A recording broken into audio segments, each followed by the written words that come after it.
എല്ലാവരും സുഖമായിരിക്കുന്നോ? ഞാനിന്നിവിടെ ഒരു പാസ്തയാണ് ഉണ്ടാക്കാൻ പോകുന്നത്. പെട്ടെന്ന് ഉണ്ടാക്കാവുന്ന ഒരു പാസ്തയാണ്. അപ്പോൾ നമുക്ക് വീഡിയോയിലേക്ക് പോവാം. ആദ്യം കുറച്ച് ഓയിൽ ഒഴിച്ചു കൊടുക്കുക. ഏത് ഓയിലാണെങ്കിലും മതി. ഞാനിവിടെ ഒലിവ് ഓയിലാണ് എടുത്തിരിക്കുന്നത്. ചെറുതായി കട്ട് ചെയ്ത സവാള ഇട്ട് കൊടുക്കാം, ചേർത്ത് കൊടുക്കാം. ബ്രൗൺ നിറമാവുന്നത് വരെ നമുക്കൊന്ന് സവാള വഴറ്റാം. ഇതിലേക്ക് നമുക്ക് ചതച്ച വെളുത്തുള്ളി ഇട്ട് കൊടുക്കാം. മസാല മഞ്ഞൾപ്പൊടിയും കൂടി ഇട്ട് കൊടുത്തിട്ട് നന്നായിട്ട് മൂപ്പിക്കാം. പേസ്റ്റ്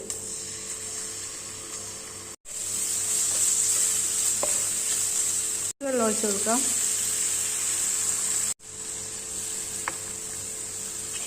ഉപ്പിട്ട് വേവിച്ച ചിക്കൻ ചെറുതായി അരിഞ്ഞത് ചേർത്ത് കൊടുക്കാം.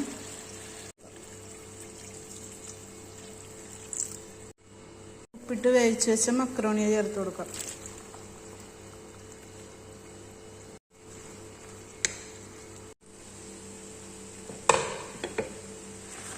അപ്പോൾ മക്രോണി എല്ലാം റെഡി ആയിട്ടുണ്ട്.